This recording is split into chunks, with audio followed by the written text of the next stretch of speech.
as a name, sounds very much like Indica, but is significantly different from Indica. Okay? And therefore, we can make Indigo a different brand. We can give it a different value proposition, as you saw in the ad. We can give it a different value proposition. And we can actually charge a significant premium over the Indica. What does the Indigo cost to make more than the Indica? What's the cost difference?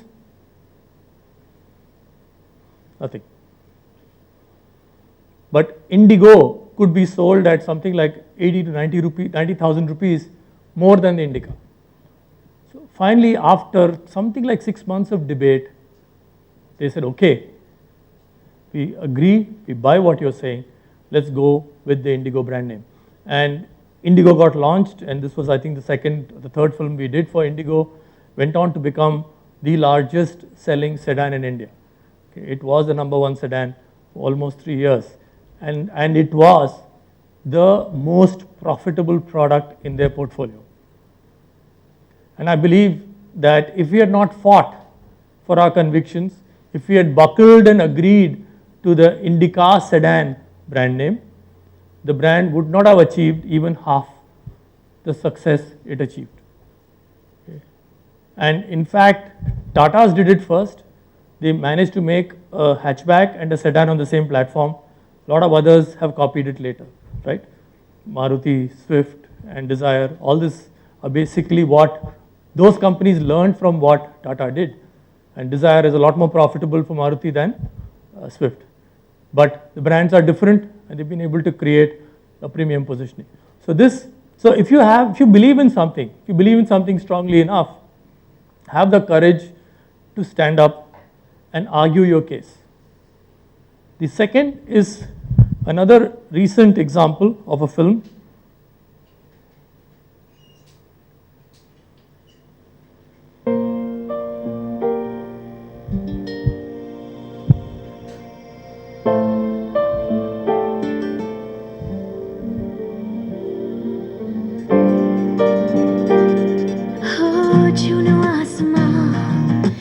आशाएं हैं नई नई, बदला है सारा जहां, दिशाएं हैं नई नई, उम्र आगे बढ़ती गई, खूबसूरती है वही वही, अब सुंदरता की सुनहरी पहचान है नई। सालों से आपकी त्वचा को जवां और खूबसूरत बनाए रखने के बाद आपका संतूर आया है एक नई सुनहरी पहचान लेकर।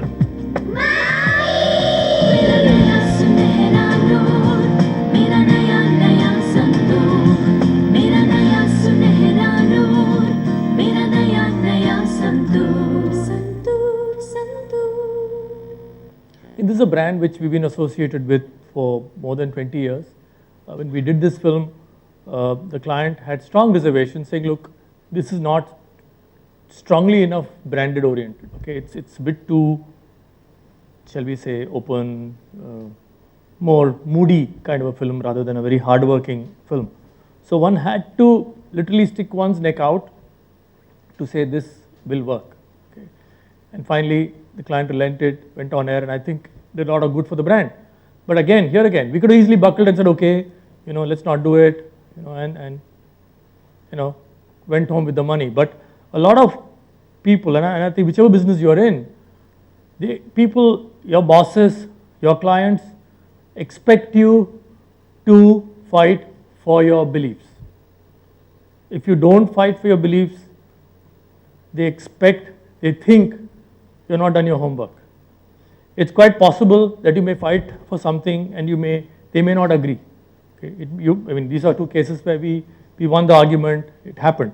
But there are cases where you may not win the argument.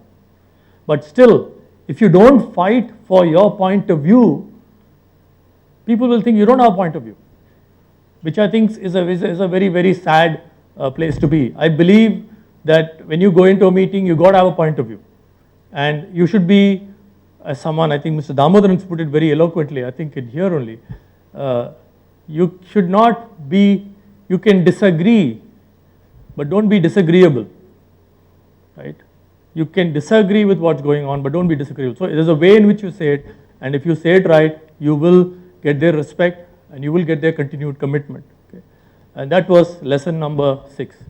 Lesson number 7, which I've been trying to practice, and it's something which I want to tell all our young friends here, is get involved with the world around you. And in a sense, I've been lucky. I've been in IIT, and then I've been in IIM Calcutta, and I've been fortunate enough that some of them have come to me to help, and we helped IIT in some way. In fact, the IIT alumni, the logo, the entire identity program, we did pro bono for the IIT system, and we've created this entire 3-box thing, which an international design firm would have charged whatever, $100,000, $200,000, $500,000. But we did it because I felt that there is a need for us, because we've really benefited from a highly subsidized education. And if we don't find the time, we don't find the resources to support this organization, I think we are being very unfair, extremely unfair. So one, I think I've been lucky, fortunate, that people have invited me, called me for help, and whenever they call for any kind of help, I think it's only fair that I go the extra mile to try and do my little bit. And that's some plea which I think I have for every single young IITian who's sitting here, right? So get involved with the world around you and give back if you can. And that's a lesson I learned, okay? And the 8th is something he spoke about. I think Narayan spoke about the fact that, I've written some books and I've been fortunate enough to have them published. I believe to be successful, you have to have a passion outside work.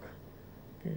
In my case, it kind of somehow marries with the work I do, but you got to have a passion. And I remember speaking at another forum where I said, look, as a young executive, as a young engineer, are you doing things which are outside your domain?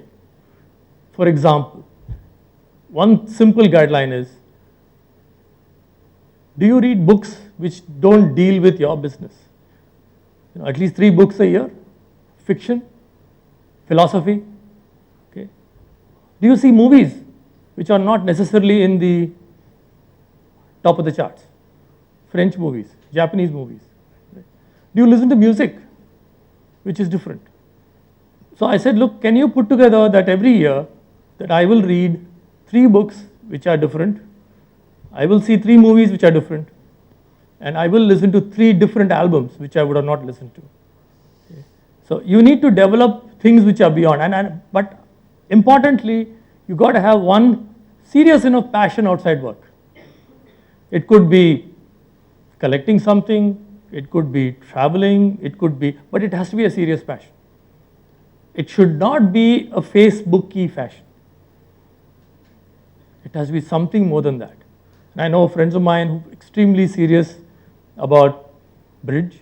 Okay, one of our friends is almost now spending a lot of his time. He set up a bridge academy and he's training students to play bridge. Right? I have another friend who's very serious into jazz, and he attends at least 5 big jazz concerts every year. Okay, so develop some passion outside work. It will, one, help you think beyond work, and very importantly, it will help you bring new skills into your work. Okay, whether it is understanding of music, which will help you do something different in work, or understanding of art, okay, it will help you become that much more better, that much more. And at least in my case, I enjoy teaching. I try and spend time almost every other Saturday doing this kind of stuff, because I think it refreshes me, it energizes me. Okay, and try and find a passion and try and live that passion, and I think that's important. So the lesson number 8. The lesson number 9 is a little controversial. Do you recognize the man on top? Who's that? How many of you have seen the movie Gandhi? Remember Muhammad Ali Jinnah in that movie? That's Alec Padamsee. Right? Alec Padamsee retired. He used to run an agency called Lintas. Okay? And this is an interesting little leaflet, and I'll tell you why I put up this leaflet. So when I was leaving my job, previous job 24 years ago, and I was thinking of joining Ulka, Alec had called me, so I went and met Alec, and we got talking, and he liked me, and he said, look, why don't you join Lintas? I've got an opening for you in Bombay, blah, blah, blah, blah, blah. So I said, look, Alec, thank you very much, but, I want to go to Chennai. So he said, no, you join in Bombay, we'll work something out, we'll send you to Chennai after some time. And actually we had a pretty nice conversation. And then suddenly he said, I heard you're planning to join Ulka. So I said, yes, seriously thinking. So he said, that's a big mistake, my boy. So I said, why, sir? So Ulka is shutting down. I said, why? Bal Mundkur thinks he can hire, a new MD and, still run the company. He can't do it. He doesn't realize. And interestingly, he said, I've told him, the only asset that an agency has goes down the elevator every night.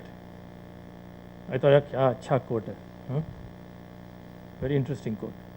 But he went on and he kept cursing Ulka.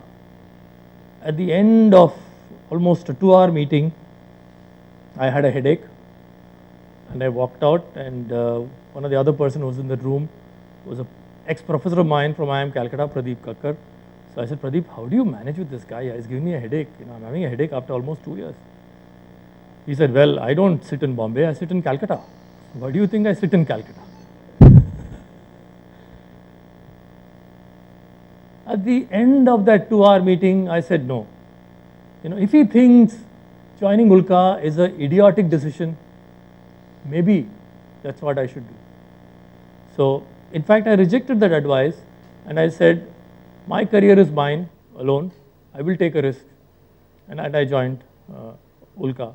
And in a sense, I was lucky that a team of 5 of us joined and we managed to turn the agency around from a loss making to a very, very nicely profitable, successful organization. And 5 years ago, some consultant caught hold of me and he said, why don't you do a one-day seminar with Alec? And I found it was too funny. Okay, so I did this one-day seminar. Morning he spoke and afternoon I spoke. And Bal Mundkur passed away 3 months ago. So we had a condolence meeting and Alec had come for that, and Alec went on stage and talked. And I found it was a little facile, his speech. But anyway, after the speech I went up to him and told him, Alec, you went up and said all that, but you're the guy who told me that Bal Mundkur's agency will shut down. And you told me not to join Ulka. He looks at me. Alec is a showman, right? So he looked at me and says, good thing you didn't listen to me.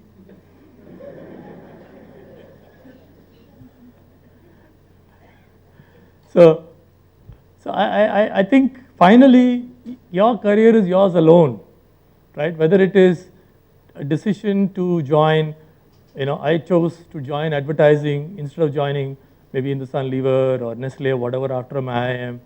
And then as recently as 24 years ago, I took a call not to join Lintas, which was then the number 1, number 2 agency in the country, and decided to join Ulka, which was a loss-making company at that point of time, not even in the top 10. It is a risk, right?